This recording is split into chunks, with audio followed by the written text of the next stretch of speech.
Voilà. Et du coup, bienvenue dans ce Midi Expert sur comment voyager quand on a un diabète de type 1.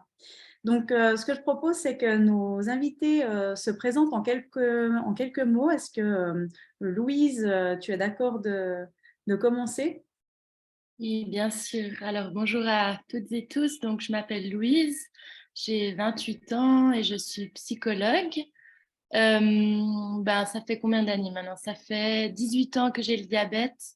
Donc, j'ai eu le temps d'expérimenter plusieurs fois des voyages avec un diabète. Mais c'est vrai qu'en 2019, je suis partie seule voyager en Asie du Sud-Est. Et puis, à ce moment-là, voilà, il y avait de nouvelles questions qui se posaient parce que d'une part, c'était pour 3 à 4 mois, puis d'autre part, c'était seul. Donc voilà, j'ai bien préparé ce voyage et puis c'est pour ça qu'aujourd'hui, je suis là. Après, c'était à ma sauce. Je pense que vous avez toutes et tous aussi déjà fait des voyages, donc à voir aussi ce qu'il en est pour les autres. Merci beaucoup, Louise. Effectivement, peut-être qu'il y a des astuces que d'autres personnes ont faites, ou alors des choses qui sont différentes, mais qui fonctionnent aussi. On le verra après. Et Montserrat? Bonjour tout le monde. Donc moi, je suis infirmière spécialiste dans le diabète depuis, je compte plus les années. Et puis effectivement, c'est intéressant de voir l'évolution. Donc je travaille, j'ai travaillé longtemps comme infirmière spécialiste dans le diabète et puis je travaille beaucoup dans des projets humanitaires. Donc je réalise aussi ce que ça peut représenter d'aller dans des pays où il n'y a pas les mêmes moyens qu'on a ici. Et puis, j'aime bien voir l'évolution. J'ai des exemples de voyages qu'on a préparés il y a plus de 25 ans, de quelqu'un qui a traversé toute l'Afrique en moto et comment on a préparé ça avec ce qu'il y avait à l'époque, des insulines. Il n'y avait pas de capteur de glucose, il n'y avait pas de pompe à insuline. Donc, c'est intéressant de voir l'évolution puis de compter sur ces expériences. Je fais beaucoup de camps de sport et diabète, où aussi on voit qu'est-ce qui se passe quand on n'a pas prévu assez de matériel, comment on est en difficulté même en Suisse. Donc voilà, contente de partager tout ça. Merci beaucoup, Montserrat. Alors, je vais commencer par la première question qui est extrêmement large. C'est finalement comment on doit s'organiser lorsqu'on fait un voyage. Et puis, je pense peut-être pas qu'à 2, 3 jours, mais si on pense à un voyage de plus long terme, comme 2 semaines ou un mois ou même 3 mois, comme Louise, tu as fait, quels sont les éléments indispensables à penser? Je peux peut-être apporter moi mon expérience sur comment j'ai procédé au moment de partir et puis ensuite peut-être Montserrat, si tu as des informations en plus ou des choses un peu plus théoriques à ajouter, c'est volontiers. Donc c'est vrai que alors que j'ai quand même eu toujours beaucoup de facilité avec mon diabète et fait beaucoup de choses, tant par le sport que par le voyage, quand je me suis retrouvée là, chez le diabétologue à justement discuter de ce voyage de 3-4 mois en Asie, j'ai quand même été surprise de quelques questions qui posaient un peu problème. Et puis, il y avait différentes choses. Il y avait combien de matériel est-ce que je prends pour partir 3 à 4 mois sans trop savoir exactement. Comment gérer finalement aussi les fortes chaleurs. Et puis, comment faire en cas de problème. Du coup, ce que j'ai finalement fait, c'est à l'époque, j'étais sous injection et j'ai trouvé que c'était une bonne chose et c'était plus facile pour moi parce que les injections, d'une part, il y avait moins de matériel et puis d'autre part, il y avait aussi le fait qu'en cas de problème, j'avais quand même mon insuline de base la lente, qui pouvait me durer pour la journée. Donc voilà. Donc ce que j'ai commencé par faire, c'est à l'aide de ma maman, on a contacté en fait ceux qui font l'insuline.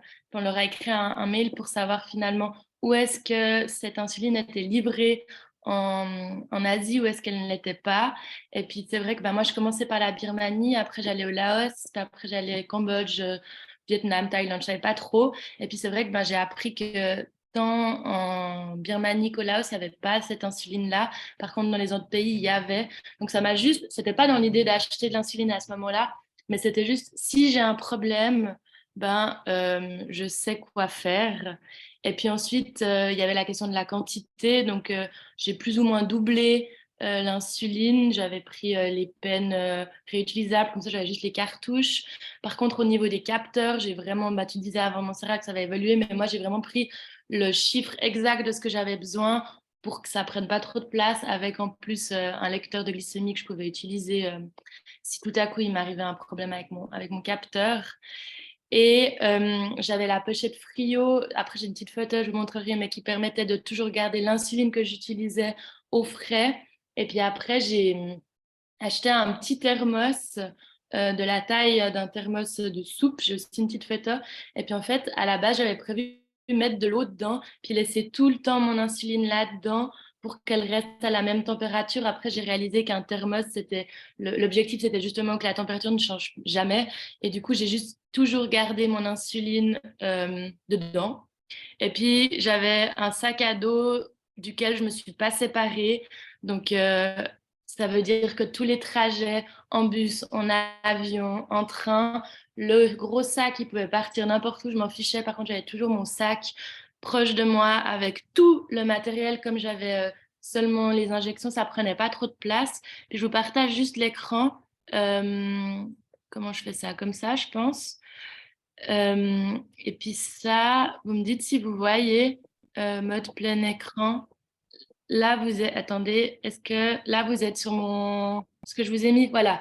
Puis en fait, c'est juste en haut à gauche, c'est la pochette Frio. Donc ça, c'est ce que j'avais pour maintenir l'insuline que j'utilisais sur le moment au frais. Le petit thermos, c'est justement là-dedans que j'ai mis toutes mes cartouches d'insuline, qui a du coup toujours eu la possibilité de rester au frais. Puis j'ai mis une petite photo de moi, parce que ça montre, voilà, j'avais ce gros sac. Puis devant moi, j'avais toujours mon bébé, entre guillemets. Et il m'est arrivé quelques mésaventures avec mon gros sac. Et du coup, j'ai vivement apprécié le fait que j'ai toujours eu ce petit sac proche de moi. Donc ça, c'était un peu la préparation pour, euh, pour l'avant. Mais c'est vrai qu'à un moment, je me suis dit, ah tiens, est-ce que je vais vraiment réussir à partir si longtemps? Et du coup, tu disais que tu avais contacté certains pays pour savoir s'il y avait de l'insuline sur place au cas où, du coup, tu n'en as pas eu besoin. Alors, c'est pas les pays que j'ai appelés, c'est vraiment ce Novo, je sais pas qui là, qui fait l'insuline, qui eux ensuite savent en fait où est-ce qu'il y a des points. Mais non, j'en ai pas eu besoin. C'était vraiment au cas où je perdais de l'insuline, enfin, je perdais mon sac, il y avait un souci ou comme ça. Mais j'ai pas eu à. J'ai quand même été au Vietnam une fois dans une pharmacie demander parce que ça m'intéressait. Ils avaient effectivement l'insuline, mais j'ai pas eu à utiliser ça. Ah ouais, donc du coup, le mot d'ordre, c'était aller dans une pharmacie si besoin. Et puis là, ils l'avaient sur place. Ils n'avaient même pas quelques jours de latence pour la commander, c'est ça? Ouais, alors je crois que c'était de la lentus, mais ça aurait tout à fait fait l'affaire. Donc voilà, ouais, c'était intéressant de voir. C'était OK. Sinon, les hôpitaux, toujours, je pense qu'ils auraient pu m'aider. Mais c'est vrai que là aussi, Birmanie, par contre, ça, ils n'avaient pas ce dont j'aurais eu besoin. Et puis les capteurs, du coup, tu as pris le nombre exact en me disant que si tout d'un coup, tu n'avais pas plus de capteurs, il y a vraiment l'appareil à glycémie qui pouvait prendre le relais, c'est bien ça? Ouais, je trouvais que c'était moins important. Alors, j'en ai peut-être rajouté un ou deux, mais en fait, comme je savais pas encore à ce moment-là si je partais 3, 4 ou 5 mois, bah, j'ai pris à peu près le chiffre et puis je me suis dit, au pire, il y a les lecteurs. Puis ben, ça, c'est ce qui prenait le plus de place finalement. Puis je les ai sortis de leur boîte, etc., pour prendre le moins de place. Mais voilà, le lecteur, ça me faisait pas. La glycémie, même, j'aurais pas pu en faire pendant 3 jours, c'était OK. Donc, moins d'inquiétude à ce niveau-là. J'ai un peu sélectionné la hiérarchie de ce qui était le plus important. Super, Moi, merci. j'aimerais rajouter maintenant que tu dis la glycémie, est-ce que l'appareil faisait aussi l'acétone, j'espère? Non, alors ça, j'ai pas pris, effectivement. Je suis Tu n'as pas pris d'appareil acétone. partie sans appareil acétone et je suis partie sans glucagon. OK. Alors, glucagon, je peux encore comprendre parce que tu es pas avec quelqu'un qui pourrait l'utiliser. Ça, je comprends. Mais par contre, l'appareil acétone, tu étais assez en sécurité parce que tu as la lente. Mais si, imaginons dans une situation où tu as une gastroentérite assez grave, où tu n'arrives plus à t'alimenter, le signe de ce qui va faire que tu es en train de vraiment décompenser, c'est s'il y a de l'acétone. Ce qui fera que tu devras chercher quand même un centre hospitalier assez vite, vraiment dans des situations extrêmes. Et je pense que l'acétone, même si c'est des bandelettes d'urine qui prennent vraiment pas de place, c'est tout petit, Ça, c'est une chose à ne pas oublier quand on voyage comme ça à long terme, Mmh. avec ouais, des longs séjours, quoi. Et dans des pays où l'alimentation n'est pas pareille et puis qu'on peut effectivement, avec de l'eau, choper, une grosse gastro. Ce qui fait, je crois, partie du jeu. Je suis effectivement tombée malade, mais ouais, c'est vrai que sous injection maintenant sous pompe, j'y penserais plus parce que j'ai plus souvent, des soucis effectivement d'acétone, mais sous injection, je pense que j'avais jamais. Mais on me l'a souvent répété au niveau médical que même chez moi, hein, je j'ai pas forcément toujours ça et que c'est important. Ça, c'est quelque chose qu'on en a tellement peu souvent besoin que c'est une des choses qui tombe aux oubliettes. Et effectivement, le jour où on en a besoin, c'est vraiment important de l'avoir. Et c'est vrai que même, ouais, il y a des appareils qui font tout, glycémie, acétone, au cas où le capteur ne marche pas. Un appareil comme ça, il faut l'avoir avec des bandelettes, même si heureusement tu en as pas eu besoin. Moi, j'ai beaucoup aimé, ce que tu as dit et la photo, parce que souvent on dit, c'est quand il y a le diabète de type 1, c'est pareil que si on est seul pour voyager ou si on a un bébé. Tu as parlé de ce sac comme un bébé. Et effectivement, on ne va pas partir avec un bébé sans les couches, sans des biberons pour pas avoir des ennuis. Et là, avec le diabète, effectivement, il faut ce sac qui quitte pas, qui monte avec vous dans l'avion. Donc, tu as dit vraiment les choses principales. Et puis nous, quand on avait organisé ce voyage où vraiment il fallait traverser en moto beaucoup de pays, des déserts, des jungles, parce que c'était toute l'Afrique. Ça commençait avec le désert et puis après c'était la jungle. Ce qu'on avait fait, comme toi tu as contacté pour savoir quelle insuline il y a dans chaque pays, on avait carrément envoyé des réserves dans les consulats de pays intermédiaires pour être sûr que si avec, ça avait trop chauffé ou qu'ils s'étaient fait voler ou qu'ils avaient tout perdu, combien au moins il y avait un relais quelque part. Et ça, Mmh. ils sont très ouverts et très très aptes à dire: «OK, on garde cette réserve et vous passez nous voir et s'il y en a besoin, il y en a besoin, s'il y a pas besoin, il y a pas besoin». Mais c'est quelque chose qui avait été utile dans cette situation. Donc une autre alternative finalement, c'est de contacter les consulats, un itinéraire plus ou Mmh. moins et de renvoyer l'insuline. Ou s'il y a des connaissances ou voilà. Ou si on sait qu'on a prévu quand même une date dans un hôtel ou dans un endroit précis, on peut peut-être envoyer une réserve là-bas en expliquant. Et puis j'imagine, tu avais le certificat en anglais.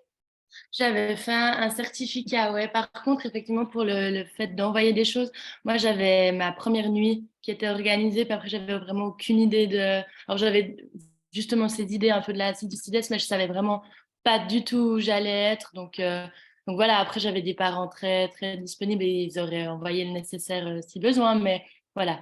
Mais je savais pas où j'irais. Mais on parlait avant du bébé et du sac, puis c'est vrai que, ben, entre deux pays, j'ai effectivement mon sac qui est pas arrivé, pas le grand, hein. J'ai pris l'avion et il est resté, enfin, il a été perdu. Et puis, ça a mis plusieurs jours à ce que je puisse le récupérer. Ça a été effectivement un moment où je me suis dit, ah ben, tiens, ben, c'était une bonne chose d'avoir le tout vraiment dans ce sac et pas juste un bout, mais vraiment tout. Parce que s'il était jamais réapparu, ce sac, ben, j'aurais quand même perdu un bout de ce que j'avais prévu pour ce si long voyage. Donc, je dirais pas mettre qu'un bout, mais si c'est possible de tout avoir toujours sur soi. Ça évite justement, si tout à coup le sac disparaît, un stress inutile. Mais du coup, je comprends. Enfin, tu avais toute ta réserve de toute l'insuline dans ton petit sac, c'est ça? Genre, Ouais, parce qu'en mmh. fait, comme j'avais les injections, les stylets, et puis que c'était les petites ampoules, bah, en fait, ça prend. Enfin, là, c'est Ah celle de ouais, pompe, mais ça, c'est celle de la pompe, mais en fait, c'est comme ça. Et ouais.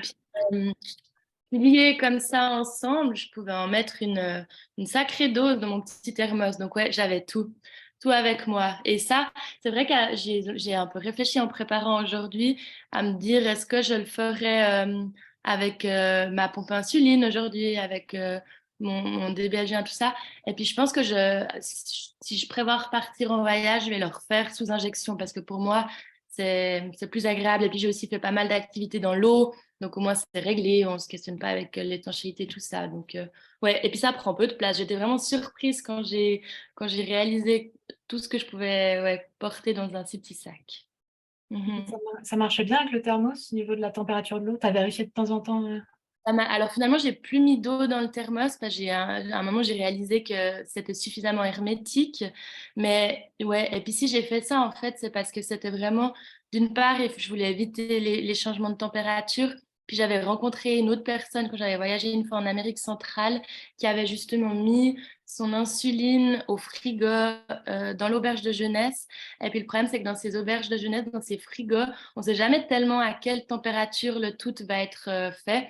Puis son insuline avait été posée au fond, derrière d'autres choses. En fait, elle avait gelé. Et puis, il s'est retrouvé avec toute son insuline gelée. Et puis, d'autres que j'ai rencontrés ont même oublié, du coup, en repartant.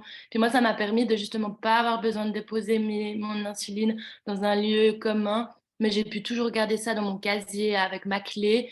Et puis, ouais, la chaleur, ça a toujours bien fonctionné. C'était assez chouette, ouais. Et dernière question, désolée de monopoliser. Je me demandais si on envoie les colis à travers, par exemple, au consulat, si on fait un grand voyage, il y a pas, enfin, c'est par courrier postal, il n'y a pas risque qu'avec l'avion, ils mettent l'insuline en soute et que justement ça gèle aussi, ou parce qu'on n'a aucun contrôle sur comment est-ce que c'est envoyé l'insuline. En tout cas, moi, c'est un truc qui m'a fait peur quelquefois quand je suis partie longtemps. Et du coup, je prenais toutes mes réserves avec aussi, parce que j'avais peur qu'en l'envoyant, ce soit pas conservé correctement. Je sais pas si quelqu'un a une Oui, réponse. Salut Myriam. Ouais, c'est vrai que, qu'on avait envoyé un balai, et puis, conservation du froid, mais c'est des envoya des à l'époque, ça je te parle d'il y a 25 ans, hein, puis à l'époque, c'était bien arrivé, puis il y a eu un moment où il en a vraiment eu besoin parce que, le bac d sur la moto, avait trop chauffé, malgré toutes les préventions qu'il avait pris. Il avait mal rangé le truc et puis l'insuline, elle avait à l'époque, c'était cette insuline qui est couleur laiteuse et elle avait caillé quoi, c'était des grains des gra et puis effectivement, il a dit: «Heureusement qu'on avait envoyé à au 1er pays après le désert, une réserve». Mais tu as raison, dans l'envoi, il faut que ça soit maintenu à une température qui gèle pas, quoi. Tu as raison. Après, enfin moi j'avais eu justement une fois la question parce que j'étais partie une fois en Mongolie. Du coup, là, j'avais fait une erreur, j'avais donné la moitié de mon insuline à mon copain et lui avait mis ça dans son bagage qui allait en soute. Et du coup, j'avais vraiment pas assez d'insuline que chez moi. Enfin, lui, il portait vraiment, et c'est là que on reparle d'un bébé, c'est que du coup, j'ai donné un bout de moi à cette personne qui n'a pas réalisé l'importance de ce qu'il est en train de porter, puis c'est passé en soute. Et du coup, enfin, je me souviens de ce vol horrible, parce que je me disais, mais en fait, s'il y a un quelconque souci ou si le sac n'arrive pas, ben, c'est foutu, je peux pas faire mon voyage. Et puis après, je me suis aussi renseignée tout ça. Puis je crois qu'à l'heure actuelle, les avions actuellement, ça descend plus en dessous de 0 degré, même en dessous où on met nos bagages. Il y a le risque que ça gèle est minime, voire inexistant à l'heure actuelle. Après, il y a toujours le risque que le sac n'arrive pas ou que ça ait été secoué puis que ça casse. Mais en termes de gel, je crois qu'à l'heure actuelle, on peut assez être confiant sur ça. OK, trop bien. Bah, merci beaucoup à vous 2. C'est des très très bonnes questions, ces questions de température, parce qu'on sait que trop chaud, c'est pas bon, trop froid, c'est pas bon non plus. Est-ce qu'il y en a un qui est pire que l'autre, ou est-ce qu'on a une idée de la marge ou de la fourchette qu'on pourrait avoir pour voilà, conserver ces insulines lors de voyages? Est-ce que si vraiment on fait 2 semaines dans un pays où il fait très très chaud, est-ce que finalement c'est grave, ou voilà, et vous avez d'autres informations par rapport à ça? Moi, on m'avait parlé de la variation de température qui était plus problématique que finalement le chaud, le froid. Il fallait éviter que ça soit chaud, après ça soit froid, après ça soit chaud. C'est pour ça que, en tout cas, ce que j'avais fait, c'est que j'avais gardé finalement ça dans ce thermos principalement pour éviter. Mais je crois que la chaleur, c'est pas si dramatique. Enfin, Montserrat, je te laisse confirmer, mais Effectivement, il y a MSF qui a fait une étude parce qu'on avait ce souci que les enfants, ils doivent aller chercher l'insuline dans les hôpitaux, et souvent ils habitent très loin et ils donnent assez de réserves et on ne savait pas dans quelle situation ils pouvaient le garder. Alors des fois, ils le mettaient dans des sacs, dans la rivière ou dans des jarres et sous la terre. Mais finalement, c'était très surprenant qu'effectivement, ce qui est très problématique, c'est le changement. Comme tu dis, si on l'a mis au frigo et puis qu'après on sort direct dehors et qu'il fait très chaud, c'est ces changements de température qui affectent plus que si le stylo, il est ou le flacon d'insuline, il est dans le sac, même s'il fait très chaud, effectivement. ça me fait penser, mon père, il a aussi le diabète de type 1, puis il était parti il y a 20 ans, 1 mois et demi au Burkina Faso, où justement c'était la saison où il faisait genre 45 degrés, vraiment très très chaud.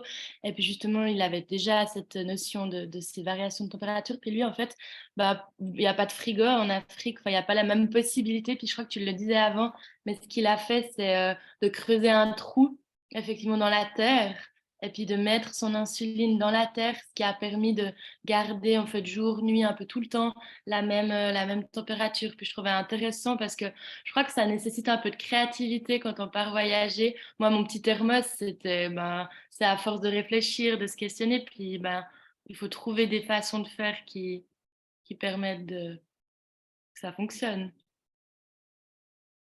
Super, merci beaucoup d'avoir eu toute cette réflexion puis de les partager avec nous aujourd'hui.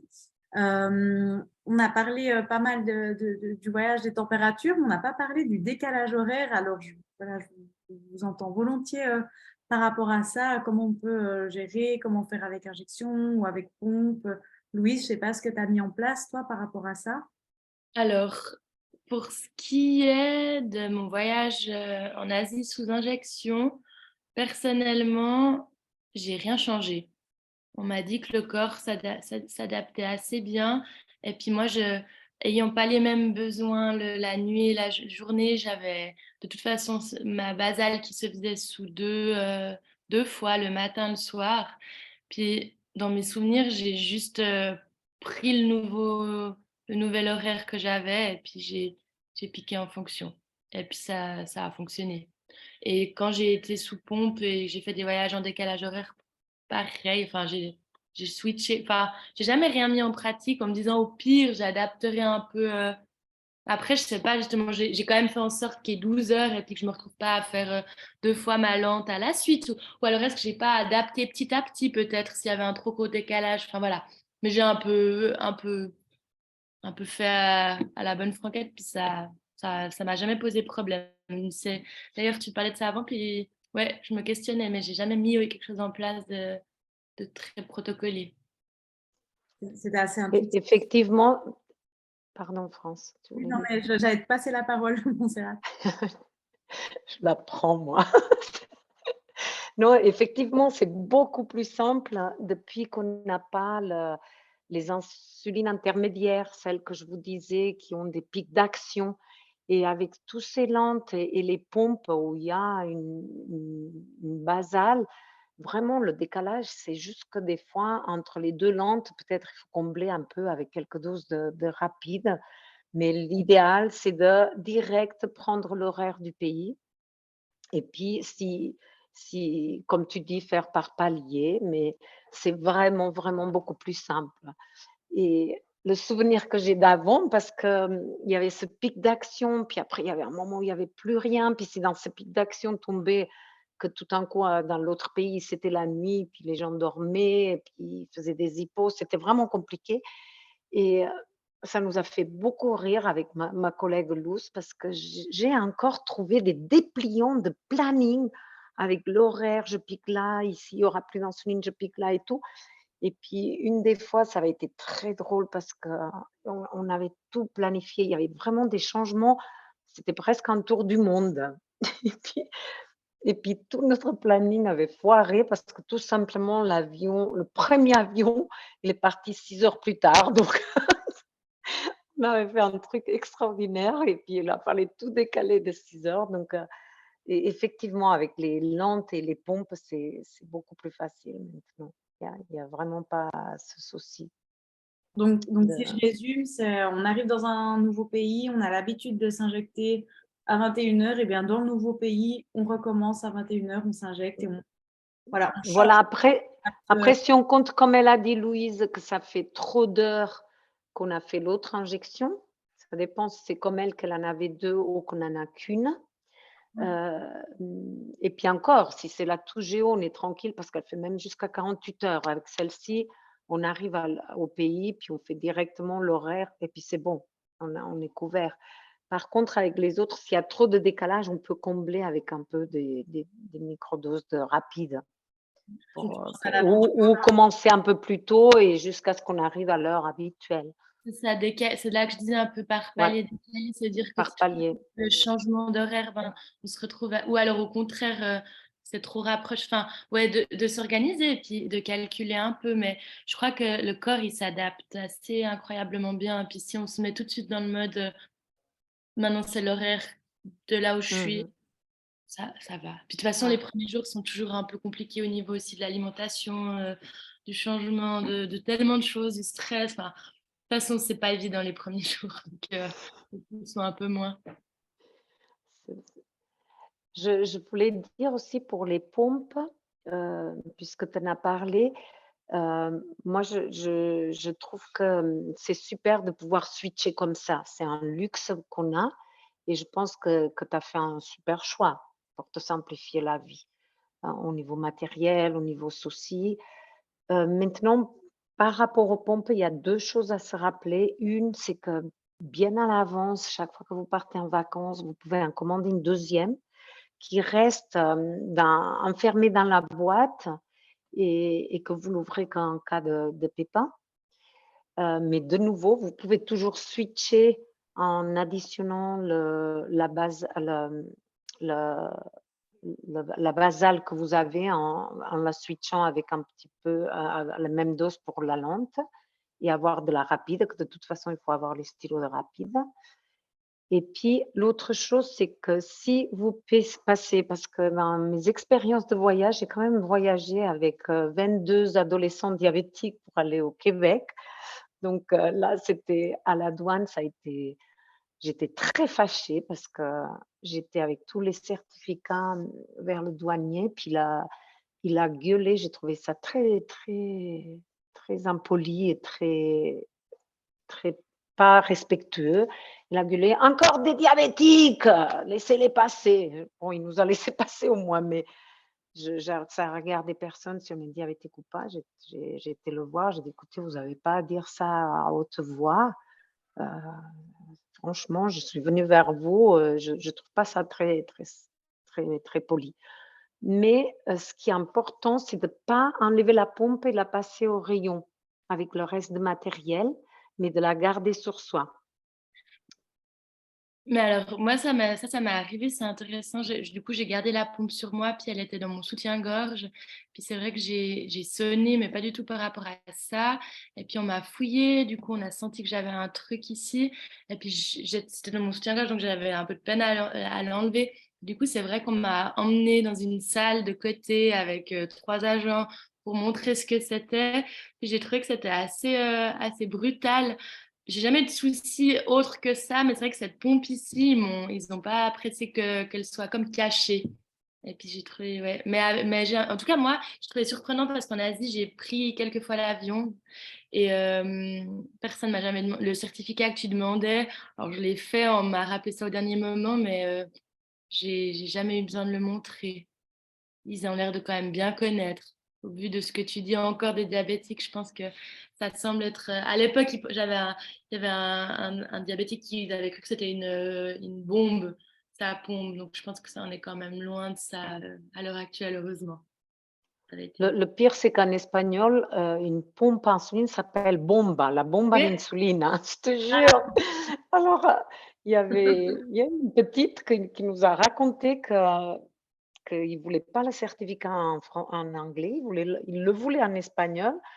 Et puis, ils avaient mis des problèmes. Et puis, voilà, pour finir, moi, je trouvais qu'en espagnol, c'est un peu violent de dire bomba de insulina. Clairement. Puis, par rapport à ces fameux rayons X qu'il faut passer quand on veut prendre l'avion, il y a aussi la notion de capteurs, sauf erreur, qui peuvent être déréglés si on passe sous ces portails. Est-ce que ça vous dit quelque chose ou, Parce que on m'a toujours dit, ma diabétologue m'avait conseillé de ne pas passer avec mon Dexcom sous la barre de sécurité, parce que ça pouvait la dérégler. Je ne sais pas si vous avez une information similaire ou à l'inverse. Moi, j'ai pas eu de retour. Est-ce que tous ceux qui sont là, qui ont voyagé, est-ce que vous avez eu des problèmes quand vous avez passé le portail? Mmh. Ok, donc c'est peut-être simplement de la précaution selon le mode d'emploi ou autre. Non, ce qui pose problème, c'est si c'est des IRM parce qu'effectivement, ça va altérer, mais Mhm. passer juste le portail, ça pose pas de problème. Par contre, peut-être ils auraient pas fouillé s'ils découvrent eux la pompe et si on a donné le certif avant. Non, je parle vraiment du capteur parce que j'ai Loïc dans le chat qui dit que certains membres, je pense, de Diabète Genève, du coup, auraient parlé de ce problème. Je ne sais pas si Loïc, tu veux nous en dire un peu plus ou si tu peux nous en dire un peu plus, si tu as des personnes qui ont eu leur capteur déréglé suite à avoir passé le portail ou au contraire, à qui on a conseillé de justement pas passer ce portail avec les capteurs. Leur diabète leur a aussi conseillé de ne pas passer le détecteur avec le capteur. Et du Ouais. coup, il faut comment? Parce qu'on est presque obligé de passer tout ça. Bah alors moi, j'ai un certificat et puis en fait, je me fais toujours fouiller. Je passe à côté et puis je me fais fouiller. Ouais. Je OK. crois que souvent, on parle de pacemaker, donc peut-être soit il y a une confusion, ou soit c'est de la précaution, ou voilà, il y a certains matériels, peut-être avec. Mais tu dis du coup, on essaiera de trouver les IRM à éviter à cause du métal qu'il y a dedans. Ok. Et puis, Louise, je t'ai entendu parler brièvement d'alimentation et voilà, des habitudes alimentaires qui changent quand on voyage, notamment quand on quitte l'Europe. Je ne sais pas si tu peux nous en dire un peu plus à ce sujet-là, comment ça s'est passé pour savoir quelle quantité d'insuline mettre en fonction de ce que tu mangeais, essayer d'estimer les glucides, ça n'a pas dû être facile.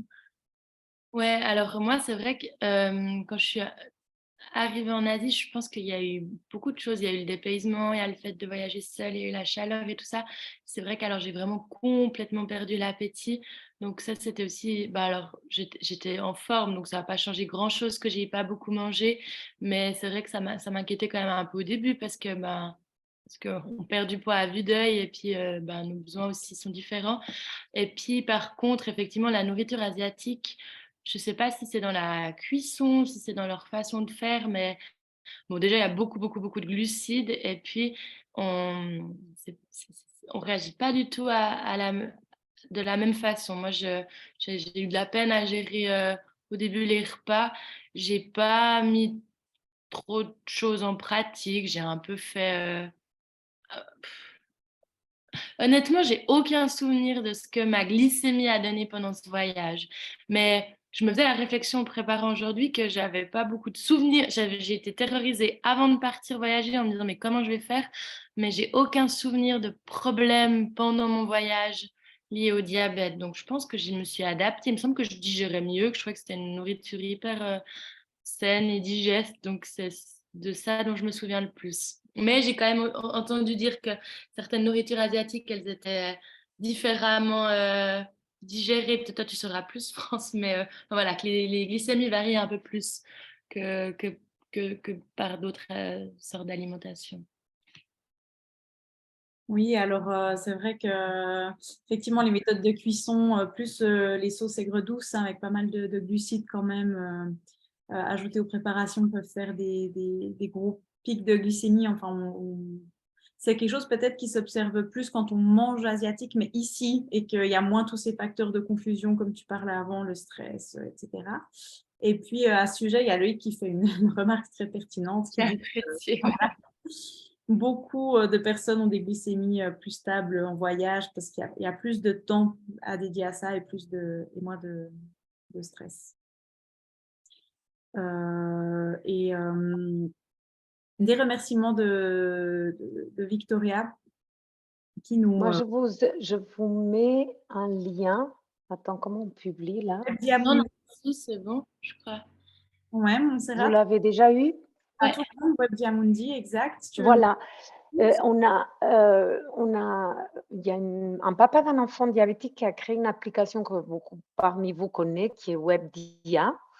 Et comme je travaille dans ces projets humanitaires, on a adapté WebDia pour faire un WebDiamundi où actuellement on a fait tout pour la même application avec toute l'alimentation typique du Pérou. On a mis en place au Pérou. Donc ça veut dire que tout ça sera accessible à tout le monde et gratuit.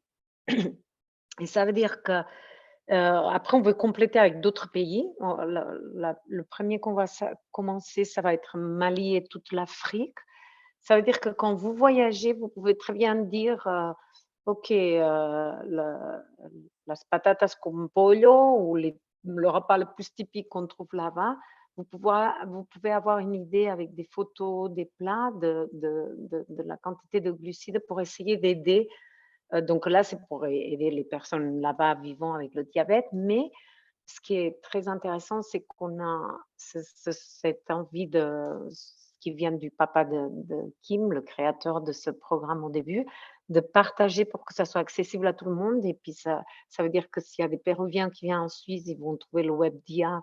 Tu choisis le pays et tu auras la Suisse et tu auras les aliments plus typiques d'ici. Et pareil pour le Pérou. On est au début, mais le but, ce serait que dans les années à venir, et c'est fait chaque plat avec des diététiciennes qui mesurent la quantité de glucides, etc. Donc, ça, c'est un guide qui peut pas mal aider. Et après, toi, France, tu connais bien les applications qui sont assez fiables, où on peut quand même trouver. C'est vrai que oui, il y a quelques applications qui existent, mais on ne trouve pas toujours toutes les informations. Enfin, quand il y a des plats un petit peu spéciaux. Quand les applications ne donnent pas d'informations, souvent, moi personnellement, j'utilise Sequal, qui est la base de données des denrées alimentaires qui est, voilà, c'est un site français, mais qui est assez riche. Donc, souvent, quand je ne trouve pas sur une application, là, j'ai souvent la réponse à mes questions. Puis autrement, bah, il y a Google qui est pas fiable en soi, mais peut-être c'est mieux que rien quand on est un peu perdu. Et donc, ça peut aussi fonctionner. Mais voilà, quand on a le choix, SQL ou les applications sont un bon moyen.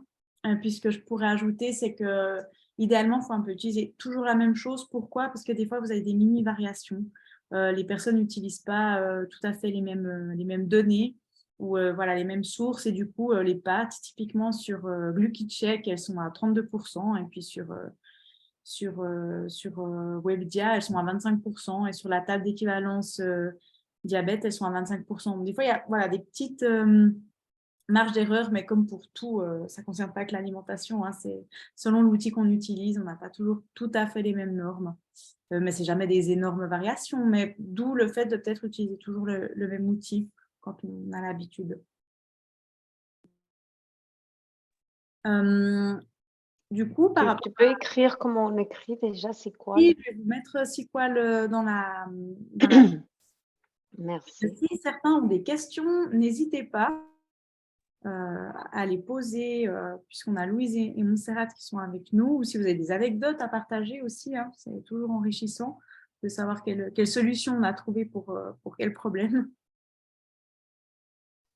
Peut-être quelque chose qu'on n'a pas traité, c'est les hypoglycémies. Je ne sais pas, Louise, comment tu t'es chargée avec assez de réserves, mais s'il y a un truc en 25 ans que je pourrais écrire un livre, c'est toutes les histoires d'hypoglycémie qu'on m'a rapportées dans des situations complètement incroyables et imprévisibles qu'on n'aurait jamais pensé que c'est là que ça nous arriverait. Donc, ça, pour ça, on n'est jamais assez prudent de tout de suite et toujours veiller partout, de voir où est-ce qu'on peut avoir du sucre, est-ce qu'il y en a assez, est-ce qu'on a tout fini, est-ce que et parce que c'est ouais, ce que je disais, des trucs, mais des trucs hallucinants du genre, une grève dans un aéroport, tout est fermé, et puis, on a 10 heures d'attente. Il y a un ami médecin diabétique qui a vécu un truc horrible. Je vous dis, il y a quelques années, avec les autres insulines, et je pense que maintenant, c'est plus facile à gérer, mais lui, ils avaient cru, il était tellement à bout quand il n'a pas trouvé, du sucre et qu'ils étaient en grève et tout, que pour finir, il commençait à tituber et tout. Ils l'ont pris pour un ivrogne, et quand il a dit: «Non, non, je suis diabétique», et il a sorti une seringue, ils ont appelé les flics, c'est un toxicomane, et il a fini en tôle. Pour vous dire que les hypoglycémies peuvent amener des situations vraiment, c'était impensable, c'était en New York, c'était impensable qu'il soit coincé là sans pouvoir sortir ni rentrer, et qu'il se retrouve à aggraver son hypo, et puis il a perdu tout contrôle. Et puis effectivement, il a fini en prison, qu'ils l'ont arrêté, et puis c'est le changement de garde des flics qui a fait que l'autre flic, il a dit: «Mais peut-être c'est pas un toxico, peut-être c'est vraiment un diabétique», parce qu'il disait, il riait de lui, il disait: «Il est diabétique et il demande du sucre, ha, ha, ha». Voilà, donc voilà, incompréhension typique. Et puis voilà, c'est grâce à ces changements de garde qu'ils ont compris qu'il était vraiment diabétique. Mais pour vous dire, la réserve de sucre, là, Louise, elle a expliqué qu'elle voyageait seule, mais effectivement, quand elle a voyagé avec le copain, de dire qu'on en met partout, on partage les choses, et puis tout le monde amène avec soi, c'est pas dans la soute, mais vraiment, pour pas que si on va à Londres, la valise, elle finit à Barcelone, pour, comme exemple, par hasard. Mais voilà, vraiment d'avoir assez de réserve pour des situations qu'on n'imagine pas, quoi. Mmh. Assez cocasses et assez inimaginables. C'est vrai que les liquides dans l'avion, du coup, c'est interdit. Donc, là aussi, d'avoir du sucre sous plein de formes différentes. Du coup, est-ce que, voilà, si on résume et qu'on formule un petit peu une checklist de matériel à avoir sur soi, à prendre avec soi lorsqu'on voyage. On a parlé du coup d'avoir, si on est sous pompe, peut-être une deuxième pompe, toujours du sucre, les contrôles pour l'acétonémie. Est-ce que j'ai oublié des choses? Je pense, oui. Vous voulez peut-être me compléter, Louise et Montserrat? Ouais, Heu, moi je voulais par rapport juste, Vas-y. à l'hypo et le sucre, je rajoute juste un truc, c'est plus de sucre que ce qu'on imagine. Enfin, moi, j'ai eu plusieurs fois justement à cause de chaleur forte, à cause de ce que j'ai mangé le soir ou comme ça, des nuits où j'ai fait des hippos, mais sans fin. Et puis, au fil de mon voyage, je m'achetais de plus en plus de petites canettes de coca et tout ça, parce que ça m'est arrivé plus d'une fois de finir un paquet de bonbons, 3 canettes de coca, puis d'être encore en hypo. Je sais pas, je réagissais différemment aussi peut-être à ça. J'avais plus d'hypoglycémie, et puis il y a plus d'une fois où je voyais ma glycémie qui remontait pas, puis j'avais plus de sucre. Je me disais: «Ah maintenant il faut vraiment que ça remonte». Puis j'ai jamais eu de soucis, mais je sais que j'ai eu plus d'une fois des terreurs la nuit à me voir, à croire que j'avais pris tellement de sucre avec moi, puis en fait ça suffisait pas.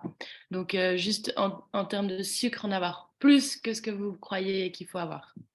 Vraiment, c'est un petit conseil. Et puis je rajouterais, par rapport à ceux qui décident de voyager avec la pompe, de vraiment vous informer auprès de votre diabéto de comment switcher avec la lente et la rapide. Parce que c'est hyper pratique et simple, et ça vous sort de toute situation cocasse, quoi, qui peut Mmh. embêter. Moi, je Oui, dirais dans les je me permets d'intervenir là-dessus, parce que je pense qu'on peut donner quelque chose même de tout simple, c'est de dire la quantité d'insuline lente que vous avez dans la pompe, vous pouvez la mettre avec de Donc, la quantité d'insuline basale que vous avez avec la pompe, vous pouvez mettre la même quantité en lente. Oui, c'est ce que j'ai dit avant. Ouais, ouais, tout à fait. Et puis après, on peut affiner. Et puis peut-être l'autre point, et bravo parce que vous avez, je trouve, extrêmement bien résumé tous les points importants du voyage, c'est de considérer que souvent en voyage, on bouge plus et que c'est une des raisons pour lesquelles il y a plus d'hypoglycémie. Et du coup, s'il y en a souvent la nuit, c'est aussi de discuter avec votre diabétologue de la manière d'adapter l'insuline lente. Parce que c'est probablement ce que ça traduit aussi.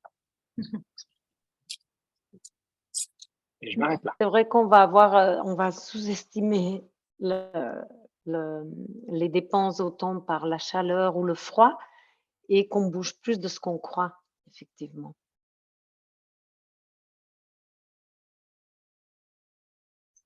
Ok, merci beaucoup. Est-ce que... Juste, Myriam, toi, tu pourrais partager quand tu es montée sur le Mont Blanc, parce qu'on a parlé de chaleur et de pays tropiques, mais on a aussi préparé avec Myriam cette montée du Mont Blanc avec les histoires de froid.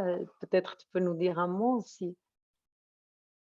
Je m'en rappelle plus. Il y a longtemps. Je me souviens que la pompe insuline n'était pas garantie au-dessus de 3000 mètres et que du coup, on n'avait aucune idée si ça allait fonctionner ou pas. Et ça a fonctionné. Et que les appareils de glycémie aussi, en fait, la pile, si elle devient trop froide, elle ne fonctionne plus. C'était les piles boutons, les petits. Puis du coup, ce qu'on faisait, c'est qu'on gardait toujours l'appareil de glycémie proche du corps. Ça, on était sûr que ça restait à une température relativement constante. C'est un peu le même principe qu'avec le thermos de Louise. Et puis voilà. Ah, et pour les voyages, si je peux donner un conseil, souvent on tombe malade et se resucrer après avoir vomi, c'est pas très sympa. Toujours avoir du coca sur soi, c'est ce que je vous conseille. Voilà. Super, merci beaucoup pour ce partage d'anecdotes et d'astuces. Il y a Loïc qui a une question. Beaucoup de diabétiques disent avoir des grosses variations de glycémie qui seraient dues aux températures. Typiquement, on est dans un pays où il fait 30, 35 et voilà, ces gros changements de température font qu'on a des changements de glycémie. Est-ce qu'il y a est-ce que c'est prouvé scientifiquement ou voilà, souvent des personnes disent je suis au ski, j'ai froid, je suis en hypermétabolisme, je fais vite des hypos, ou à l'inverse, le froid, ça fait de l'insulinorésistance, je fais des hyper. Enfin, il y a un peu de tout. Est-ce que vous avez 2-3 infos par rapport à ça? Vous m'entendez? Oui, oui. Oui. Je pense qu'un des facteurs qui est assez méconnu, c'est la température de la peau où on injecte l'insuline. Mais c'est un très bon paramètre, ou c'est un des paramètres qui explique pourquoi il y a autant de variabilité. C'est que souvent, quand on voyage dans les pays plus chauds, donc la peau est plus chaude, et en fait, ça fait varier l'assimilation de l'insuline. Et donc, et c'est pour ça qu'on observe ce genre de situation au ski ou en voyage. Donc, je pense que c'est ça une des raisons, plus que le froid. Après, le froid, on a toute une série de régulations métaboliques, mais chacun de nous est très différent sur quand est-ce qu'elles vont être activées. Mais effectivement, quand on a froid et qu'on commence à trembloter, par exemple, voilà, on sait qu'on augmente les hormones de stress. Et puis sinon, on peut augmenter voilà, les besoins d'insuline au froid. Mais c'est très variable d'un individu à l'autre. Donc, difficile de donner des conseils qui soient voilà, reproductibles d'une personne à l'autre. C'est vrai que pour rebondir sur la question de Loïc, qui te remercie d'ailleurs, je ne sais pas, alors c'est pas en lien avec le voyage, mais typiquement juste au moment de la douche, d'avoir voilà, très chaud et d'avoir cette vasodilatation, voilà, intuitivement on se dirait, bon, bah, on est plus sensible à l'insuline tout d'un coup, mais de nouveau, est-ce que c'est vraiment objectivé ou c'est qu'une impression? En tout cas, il existe des dispositifs pour en fait réchauffer la température corporelle qui sont vendus dans certains pays pour justement favoriser une meilleure assimilation de l'insuline. Donc, voilà, c'est là-dessus qu'il y a il n'y a pas beaucoup de données, mais je crois qu'il y a 2 études qui parlent de ça. Et donc, effectivement, ben, la douche, elle peut un peu avoir cet effet-là, mais de nouveau, ça va dépendre de la température de la douche et de chacun d'entre nous et de la température qu'on a avant.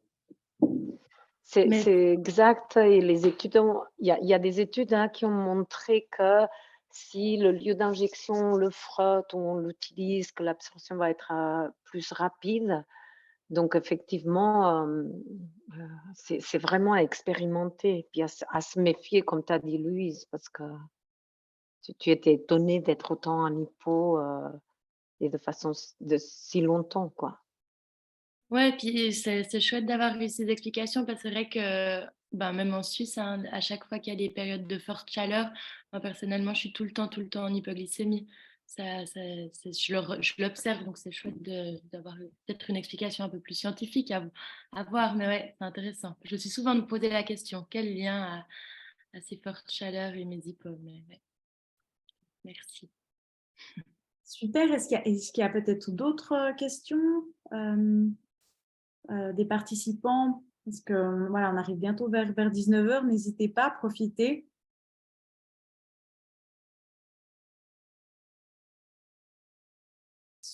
S'il n'y a pas d'autres questions, Montserrat, je ne sais pas comment tu voulais faire avec la vidéo. Est-ce que tu veux qu'on la montre ou est-ce que je la mets en lien dans la discussion peut-être? Moi, je pense qu'on peut mettre un lien parce qu'elle résume un peu ce qu'on a dit. Et comme ça, ça prend 4 minutes. C'est une vidéo qu'on a fait avec Giacomo Gastaldi, où vous verrez qu'il y en a d'autres aussi avec plein d'autres informations. Mais en tout cas, celle-ci, le thème, c'était voyage. Donc, c'était bien un lien. Mais pour pas vous garder encore, c'est peut-être plus simple que vous cliquez sur le lien puis vous la regardez. Je l'ai mise dans la discussion pour tout le monde et puis j'en profite aussi pour vous mettre le fameux questionnaire. Ça prend aussi, vraiment, il y a 6 questions maximum, donc ça ne vous prend même pas une minute. C'est précieux pour nous, ça nous permet de nous améliorer. Et puis, voilà, si vous n'avez pas d'autres questions, en tout cas, un grand merci à Louise et à Montserrat pour toutes ces idées, voilà, ces astuces, ces pistes concrètes pour nous aider avec les voyages qui vont arriver là pour juillet. On peut voyager toute l'année, mais c'est vrai que souvent, ça se concentre en juillet et août. Et puis de nouveau, si vous ne voulez pas que cet enregistrement figure sur Internet, n'hésitez pas à me le dire. Voilà, merci beaucoup à tout le monde pour votre participation. Merci aussi à Myriam pour ses anecdotes.